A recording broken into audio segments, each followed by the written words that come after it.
Hello and welcome to the One Life Church devotional series where we cover the entire Bible in 20 months. Well, we come to an end of Ecclesiastes today. In Ecclesiastes 11, we get some business advice. And the first bit of advice we get is spread your investment if you're going into business. Verse 1, ship your grain across the sea. After many days, you may receive a return. Verse 2, invest in 7 ventures. Yes, in 8. You do not know what disaster may come upon the land. So he's basically saying, spread your risk.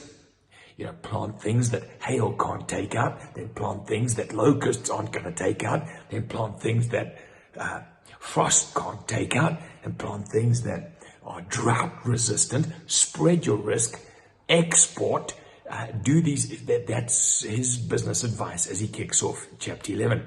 And then he says, don't be too cautious, verse 4 through 5. You can't really predict things, and so if you spend your time watching for the wind, he says, you're never going to plant. So don't be that cautious. Work hard, verse 6 and 7 says. Hard work brings a good return when it comes to business. And then his final commendation and comment for the people in business is banish anxiety from your heart. And so a great chapter for business guys to look at.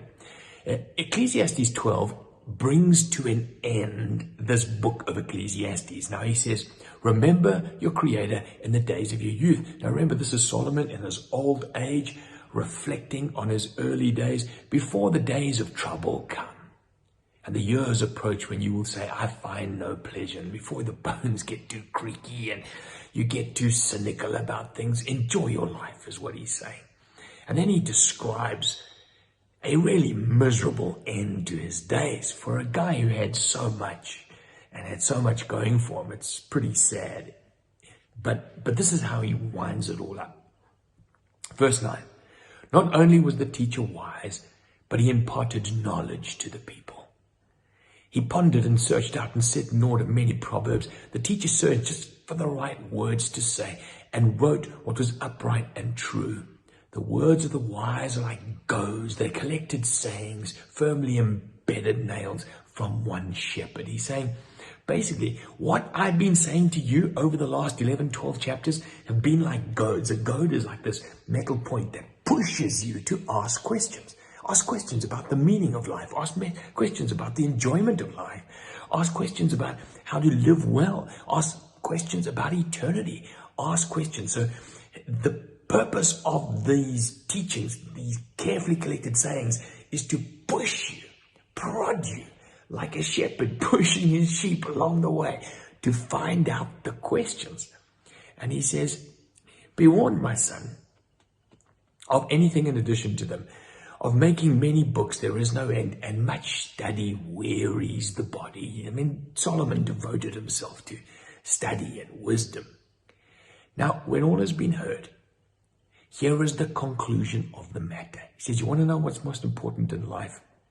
Fear God and keep his commandments. Fear God and keep his commandments, for this is the full duty of mankind. Now, when the disciples asked Jesus about the work that they should be doing, the commands they should be doing, this is what Jesus' answer to them was. Believe in the one that God sent. So in other words, our work, our obedience is, according to Jesus, obeying and believing that God sent him. And once you do that, once your trust is in him, you can handle what's coming. You can handle adversity. Because it's in his hands. And so this is the conclusion of the matter. Fear God. Obey his command to believe in him. Put your trust in Jesus. And then as you face adversity on earth and judgment in eternity, you're on safe ground.